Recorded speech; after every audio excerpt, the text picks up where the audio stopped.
I had this video of how ASAP Rocky beat the case and woke free by Blackie Speaks.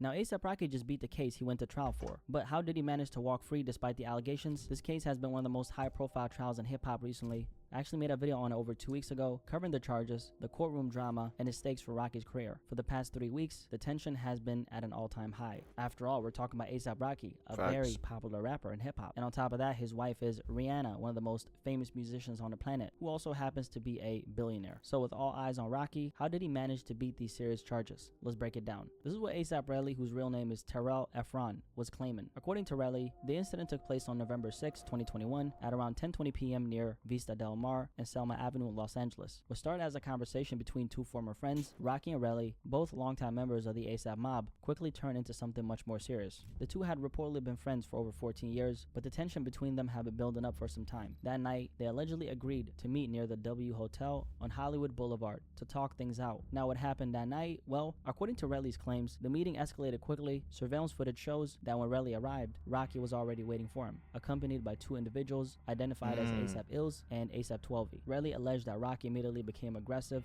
confronting him and grabbing him by the collar of his sweatshirt. Ills attempted to break things up, trying to de-escalate the situation, but things only got worse. Then came the most serious allegation. RELLIE claimed that A$AP Rocky pulled out a black semi-automatic handgun and pressed it against his chest and threatened to kill him. RELLIE stated that after the initial confrontation, Rocky put the gun back in his waistband and walked away. However, RELLIE continued to follow him, still trying to resolve the issue. That's when, according to RELLIE, Rocky turned around and fired a shot at him from approximately 16 feet away. RELLIE said that he then felt a sudden pain in his left hand and realized his knuckles had been grazed by a bullet. After the shot was fired, surveillance footage allegedly captured Rocky fleeing the scene with A$AP 12 following close behind. Now, in court, prosecutors argue that surveillance footage backed up parts of RELLIE's version of events, showing the physical altercation and RELLIE moving behind, one of A$AP Rocky's associates to shield himself. Cameras on Vista Del Mar Avenue captured the sound of 2 gunshots, further supporting the claim that shots were in fact fired. We're gonna get to the contradiction of that later on, okay? RELLIE, I feel like the only reason he did that is so you get some money out of him, bro.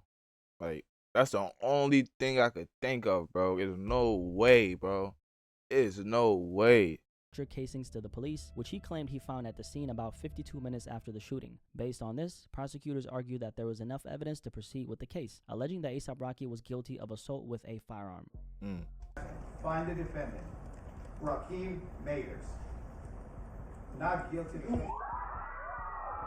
So those were the charges that Rocky was up against, okay? And all this was based on A$AP RELLIE's claims. And this is what made this case so significant, right? RELLIE's testimony beat that shit up like Rocky. Strongest piece of evidence. In fact, his account of events made up the bulk of their argument against Rocky. With no physical injuries beyond a graze wound and no recovered firearm, the entire case essentially depended on whether or not the jury believed RELLIE's story. And that's something I wasn't really able to see initially when I dove into the story. But as the trial continued, it was evidently clear that A$AP RELLIE was a horrible witness. The court essentially saw him as a combative, evasive, and not so credible witness overall. Now, A$AP Rocky's defense tailored their story based on the evidence, which was the following: a grainy video showing that A$AP Rocky appeared to use a firearm, along with audio witness testimony of what sounded like gunshots. However, one of the biggest questions in this trial was the gun itself, or rather, the lack of one. Despite the serious nature of the allegations, no firearm was ever recovered, and that became a major point of contention between the prosecution and the defense. The prosecution insisted that a real semi-automatic firearm was used and that A$AP Rocky intentionally fired at RELLIE during their altercation. They relied heavily on they got no gun. He in fact claimed that Rocky pointed a gun at him before walking away. When he shouted at Rocky, Rocky allegedly pulled the gun again and held it in the air. On top of that, a woman testified that she witnessed the shooting from the 7th floor of an apartment building. She said she saw a man fire a gun. Like mind your business, bro. Mind your business. You talk about you seen it from the 7th floor of an apartment, but mind your business. Like, people need to mind their business. That's really like, mind your business. Noticed someone go down. However, she wasn't sure if anyone was actually hit, which created some ambiguity in her testimony. And the prosecution, they presented the case as a clear-cut shooting incident, arguing that Rocky fired a real gun at RELLIE even though they never presented an actual firearm as evidence. Now, the defense countered this argument by pointing out a major contradiction. If the prosecution was so confident that Rocky used a real gun, then where the hell was the damn gun? Their case relied on a different narrative. A$AP 12, who was with Rocky that night, testified that the gun was a prop from a music video video set and that it only fired blanks. Another defense witness also stated that RELLIE knew the gun was fake and that the incident had been blown out of proportion. See, he want money. RELLIE exaggerated the story for financial gain as he was pursuing a civil lawsuit. I said it. In an unexpected move, Rocky's own lawyer, Joe Tacopina, admitted that Rocky was in fact the one caught on camera firing shots. But rather than denying it, the defense ended up flipping the argument, saying that the gun was a prop, okay, and not a real firearm, a key distinction that could change how the jury saw the case. At the heart of this trial was one major contradiction, and the defense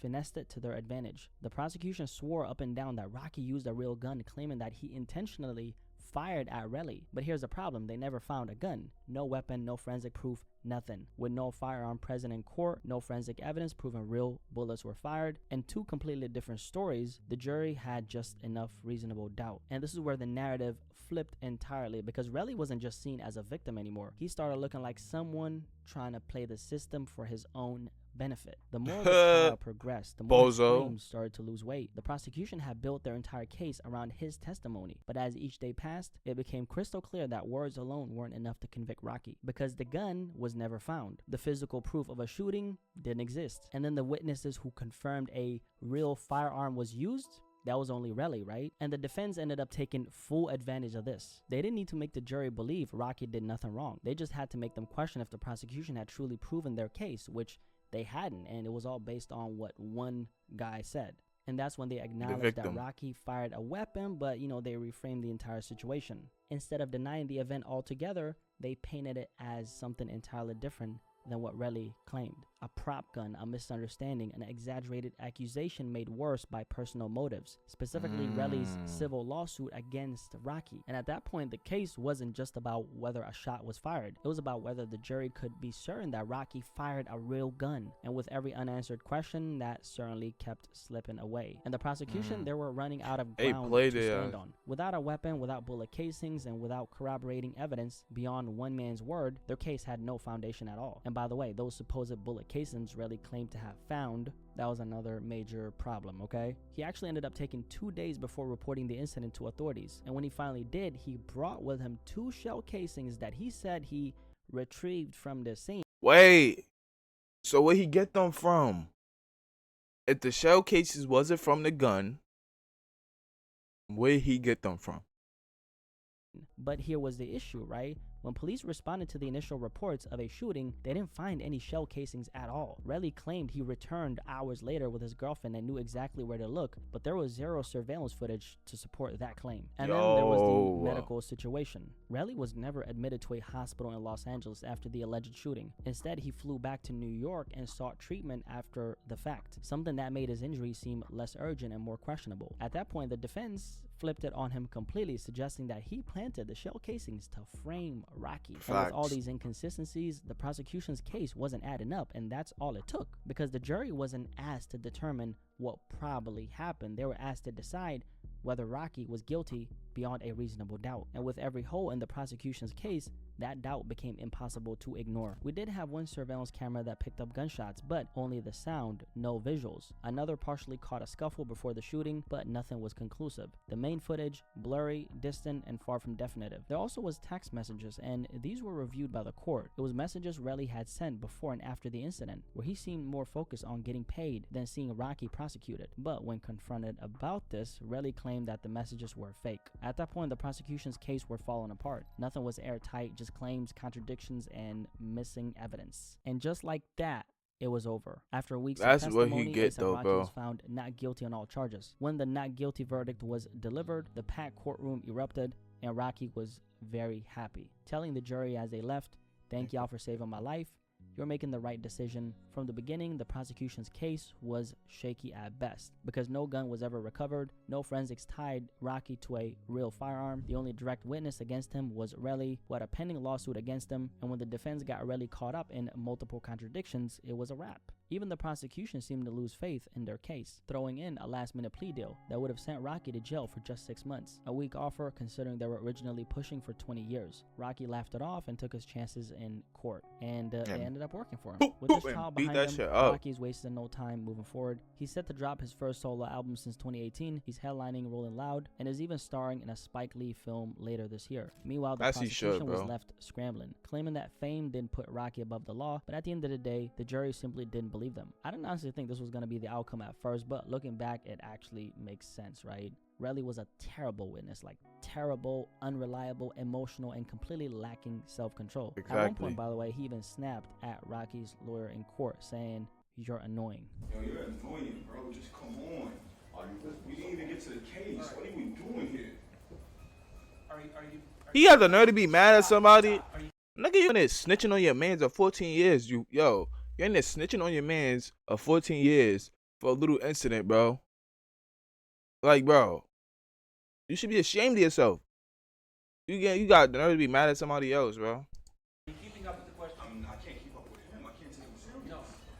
And just We think can't about take that you for a serious, second. bro. This is the same guy claiming that Rocky shot him. Instead of keeping his composure, he's lashing out like a little baby in the middle of a serious trial. Because believe it or not, when it comes to cases like this, credibility matters just as much as evidence. If the jury doesn't believe you, you've already lost. Meanwhile, Rocky, he sat there composed, professional, never letting the accusation shake him. And when you put that next to RELLIE acting out in court like a little baby, it only made the jury's decision even easier. And that's how ASAP Rocky ended up beating ASAP RELLIE, RELLIE, Telly, whatever they call him, Telly. He's not a real nigga in no way, shape, or form. You can't tell me different. You can't. Nobody can ever try to justify what he did, bro, as being right. I'm just saying.